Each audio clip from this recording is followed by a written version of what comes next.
Again, good morning. For those of you who don't know me, my name is Reverend Don Barton, and I am just thrilled to be here, be back up on this platform. For some of you that don't know me or newcomers, this was my church home for 25 years.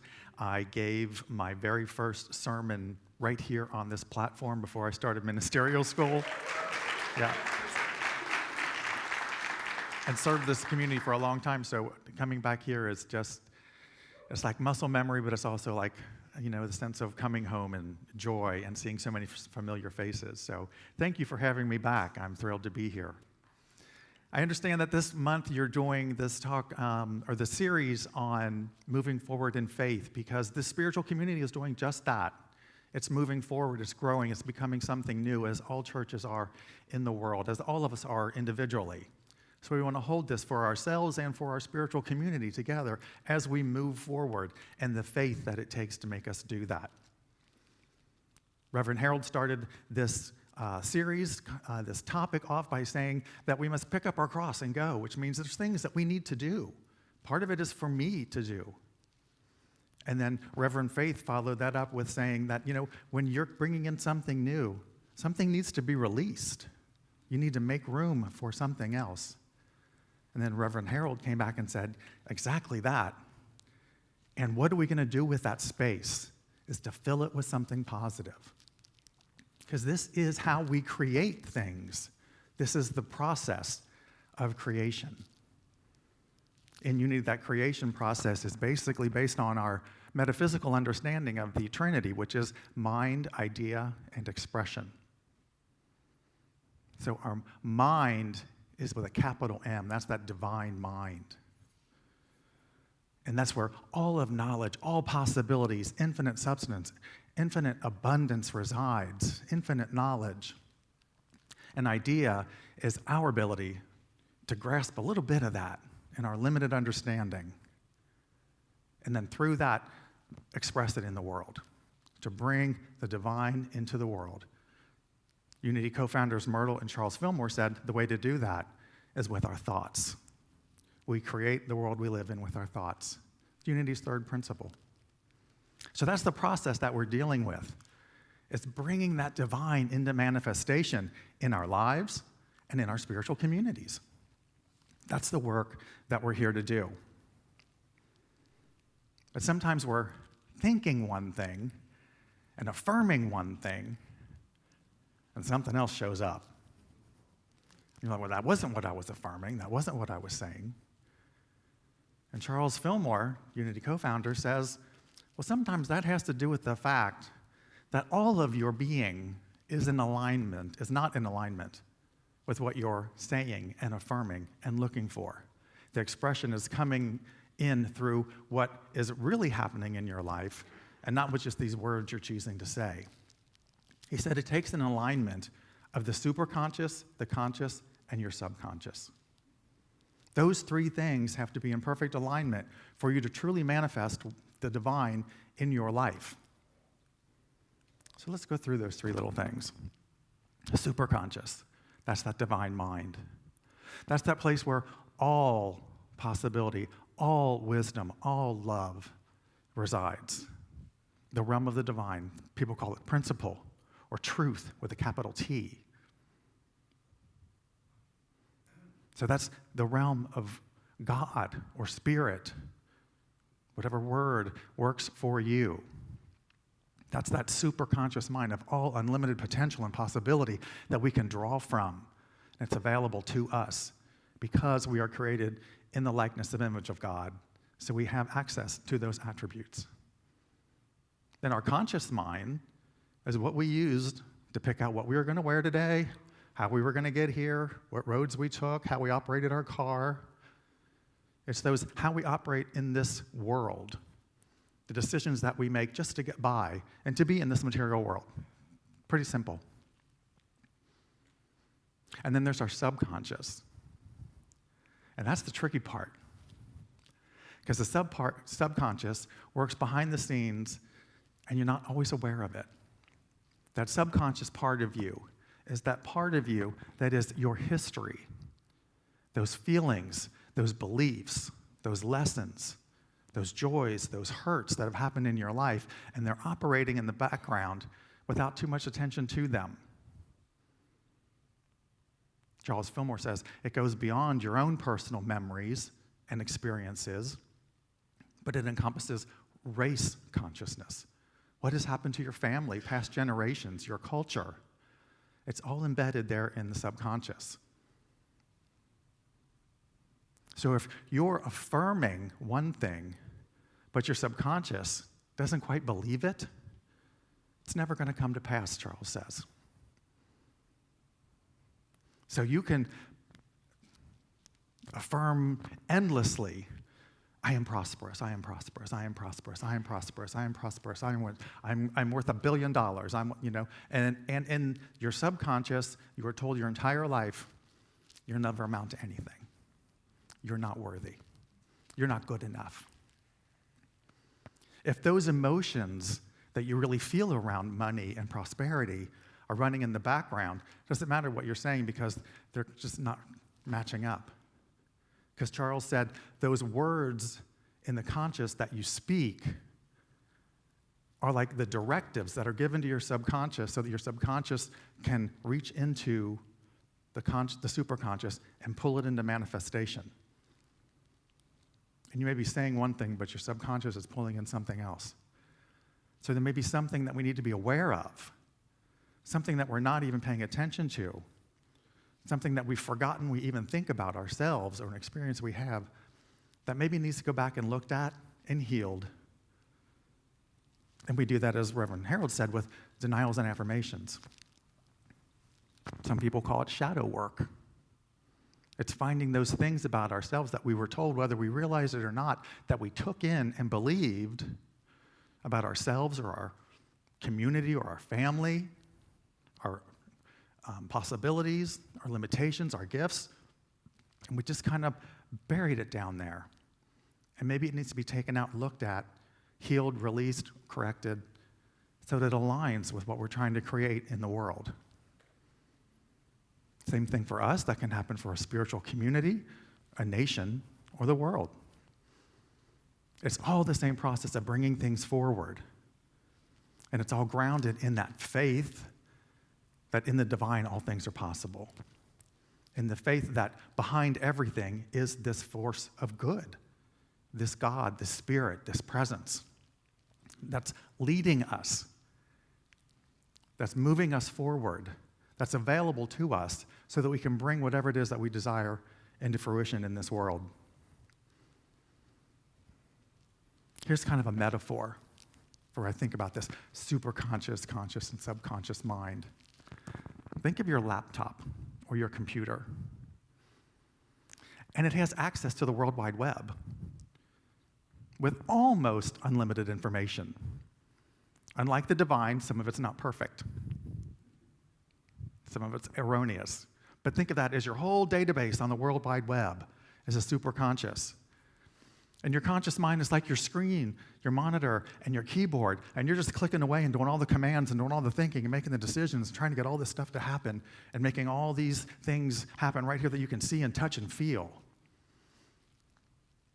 But then you got the subconscious, which is that motherboard, that DOS programming, that Windows platform, that Apple platform, that whole series of things that are happening in the operating system of your computer or your laptop that you have no control over for the most part. You're not sure how it happens. You're just sending all these commands down into your operating system, and somehow it's all going to come out the way you asked for it. But if it's not in your operating system, it's never going to happen. The two have to align. So we want to bring those three into alignment. And when you do that, Charles Fillmore says, to truly bring into manifestation what you're looking for, you need feeling, because that's what resides too in your subconscious, is feeling and emotion. You have to feel and emote it is, whatever it is that you are trying to create now and for the rest of your life. Add that emotion. Do they match? Do they really match your desires? Or do we need to reprogram it so that we really feel about ourselves and what we want matches what we're saying, what we want to manifest, what we see in the world. So I'm going to ask you to practice that with me right now, because you've already done it once this morning. So Liz is going to put this up here. Here's your mission statement. And you've read it once. Let's read it again. Together?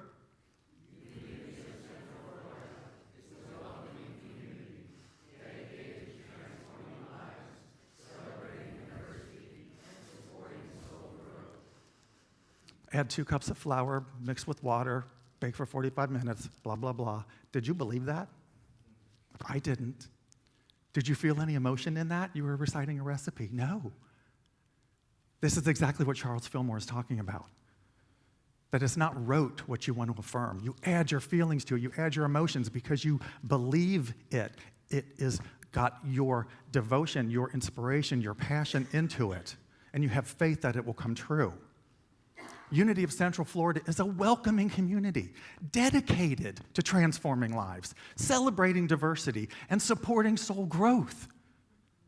Unity of Central Florida is a welcoming community dedicated to transforming lives, celebrating diversity, and supporting soul growth. Now say it. Unity of Central Florida is a welcoming community dedicated to transforming lives, celebrating diversity, and supporting soul growth. Good. Do it again. Unity of Central Florida is a welcoming community dedicated to transforming lives, celebrating diversity, and supporting soul growth. Now, one more time like you mean it. Unity of Central Florida is a welcoming community dedicated to transforming lives, celebrating diversity, and supporting soul growth. Amen? Amen. Now, that's a prayer with emotion. That's an affirmation with feeling. That's how you need to pray. That's how you need to bring things into your life, is to know it and feel it and have faith in it and add your emotions to your thoughts. And Charles Fillmore says your manifestation is guaranteed. It's a must. The divine world has to respond. It's as simple as one simple word. Amen. Amen. Because, watch how you say it. Because people would usually say, amen, as if it's the end. It's not. Amen is actually, and so it is. Or this I believe. Let it be. This I affirm. So it should never be amen. It should be amen.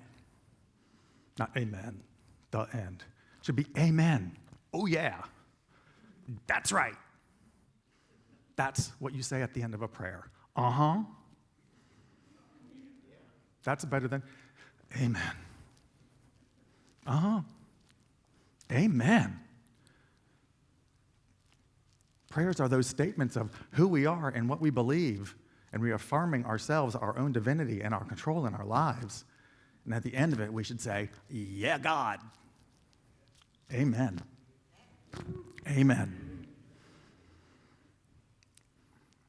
And Charles Fillmore says, by the way, there's good news and there's bad news here. And the good news is, if you align your conscious, subconscious, and superconscious minds and pray these prayers and affirmations and add your feelings and emotions, that the manifestation has to come forward. And the bad news is, no magic wand, no spell or incantation, not just a one-time thing. You have to be in it for the long term. You have to be in it until it appears. If you're familiar with the stories of Charles and Fillmore's healing that started the Unity movement, Myrtle healed her body. She was near death with tuberculosis. And within 3 years, in some cases 1 year, depending on where you read, she healed her body. Charles was in a skating accident when he was a child. They did horrible things to his leg to try to fix it. And by the time he was an adult, it was 4 inches shorter than his other leg by the time he got married. But he affirmed the power of spirit to regenerate the body. At the Unity Church in Kansas City, Unity on the Plaza, behind the podium were marks in the carpet where he stood and always stood because he couldn't move, and where the carpet was worn away because he was shifting, always in pain. This is well into his ministry. But by the time he died, his legs were almost the same length, and he no longer walked with a brace. It took him his lifetime. It took him his lifetime. So move forward with faith. Have faith in these unity principles, in spiritual principles, in the divine, saying what you want is what I want to give you. It says right there in the Bible, I came so that you may live and live abundantly. Not suffer and scrape, but to enjoy every moment, every breath of your life in peace and joy and love. So claim that. Claim that for yourself, claim it for your spiritual community, claim it for your world. Know it, think it, feel it, and say it. Charles said the most powerful things that you can put forward in the world are your spoken words. He said thoughts actually contain substance. So use them, put them out there, get them working for you. And one last little story, just to illustrate this for you, is this principle, what I'm saying, is working in your lives whether you know it or not. Whether you're paying attention to it or participating in it or not. Doesn't matter. It's working. So spend some time and look back at your life and see if you can't find a time where you said exactly what it is that you wanted. You were convinced it was going to come true, and later it actually did, and you were amazed. When I was growing up, I came from a big family. I'm the middle child of 7. So being a parent and having kids, just foregone conclusion. It's what I always wanted. It's what was going to happen in my life. Came out, thought that's never going to happen. Met my husband and said, I want kids too. So we held in our knowingness that we were both parental people, that we both wanted families, that we both wanted kids. And we took those action steps early on in our relationship. We talked about what it is that we wanted and how we wanted to be together and the family that we wanted to create. And we told people, and we figured, well, we were in Florida. Adoption was illegal back then. International adoption was too expensive and being closed down. Surrogacy was out of the question with the money we were making back then. We were just starting out. So we just put out to the world and told people everywhere that we were in this for the long run. We always wanted kids, and we'll be the best parental figures wherever that shows up, nieces and nephews, wherever. We told family members we want to have kids. We weren't going to Unity Church really at the time. I wasn't really into Unity too much at all. I had no idea about these spiritual principles. And about 4 years later, one of our relatives, a young woman who got pregnant and knew she couldn't take care of her child, said, I can't do this, but I think I know who can. And we said, well, we always wanted 2 kids. How are we going to make that happen now? So she called back a couple of months later after we said that we would take on this responsibility, and she said, twins? Yes. So that's the story I used, that we were not consciously doing this. We were not consciously trying to make this happen using these principles because we didn't know they existed. But we did them, and they worked without our knowledge. So make sure that you're consciously using these principles to bring forth what you want in your life, because the other side can work also. Because if you're always being negative and hurtful and cruel, then what do you think is going to eventually come around back? You can't say, I am healthy and whole, I am healthy and whole, I am healthy and whole, smoke a pack a day and open a 6-pack. Years and years of that is not going to align with, I am healthy and whole. That will come back to you. What do you put out? What do you want from your government leaders? What do you want from your spiritual home? What do you want from the world at large? And how do you respond to their actions? And what do you return to them? A level of anger or a level of compassion and hope and love, not allowance, but where do you come from and act and respond from what consciousness? Decides how you're creating your world. So we move forward in faith, knowing that we're doing our part, that we're faithfully knowing that with the faith in the core of our being, that there's this one power, good, everywhere present, acting in our favor for us, that we have access to it, that we make conscious decisions and statements with thoughts and words to bring it about, right?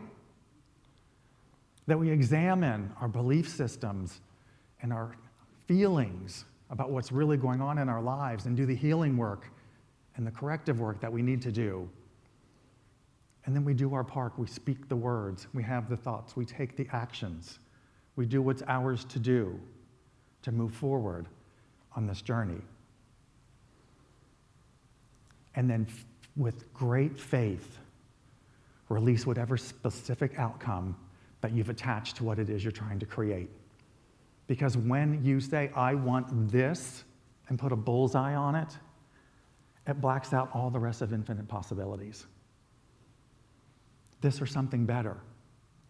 Let go of a specific outcome and just say this or something better, knowing God could do anything to answer your request, your need, your prayer. And that one thing might not be the best there is to do. So leave it to an act of faith for God to answer your prayer, your request, in any way that he can, in the best way that she feels meets your needs.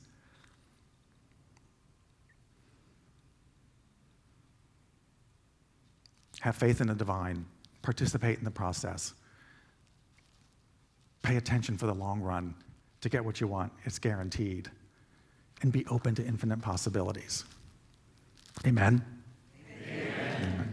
All right. Let's take that into a time of meditation. So I invite you to put your feet flat on the floor. Rest your hands in your lap. Set aside anything you're holding on to, whether that's mental, emotional, material. Take a deep breath.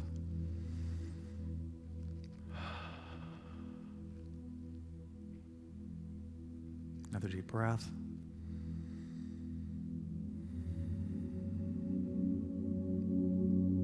And we allow our attention to just move from our head down into our heart.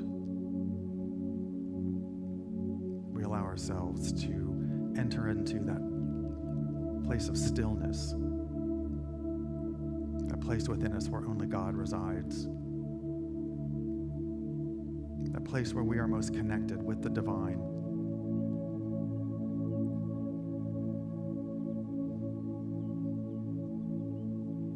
We settle into this place like a warm, cozy, overstuffed chair where we're safe and we are loved.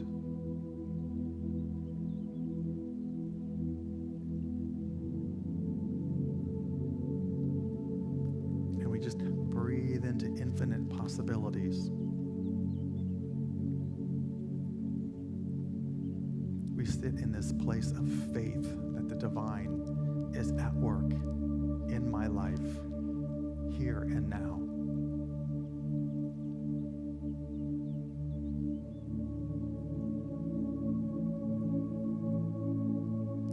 That I am connected to infinite possibility, all of divine mind. I allow my ego to step back, step away, so that divine intuition, that divine voice can move in and through me.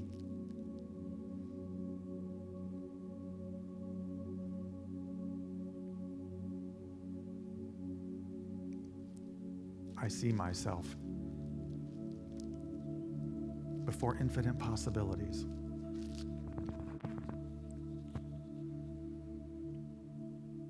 Knowing that all of the divine is here to support me.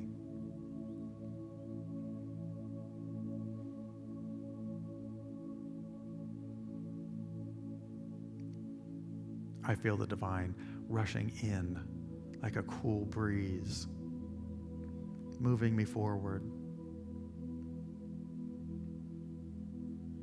refreshing my soul.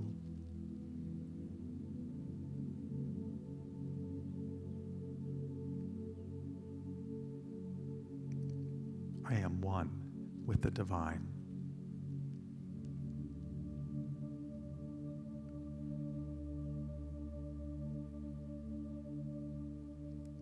I allow any negative or fear-based energy to just fade away like leaves blowing in that wind.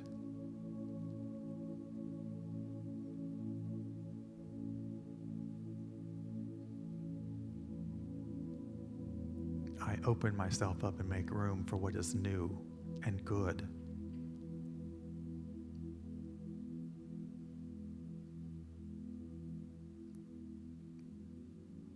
I open myself to listen to my subconscious tell me what needs to be healed.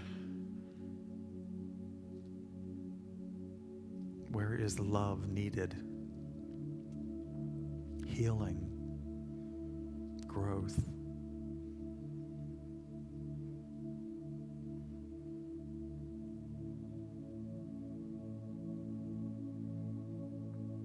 We take a moment in the silence just to know I am whole. I am whole.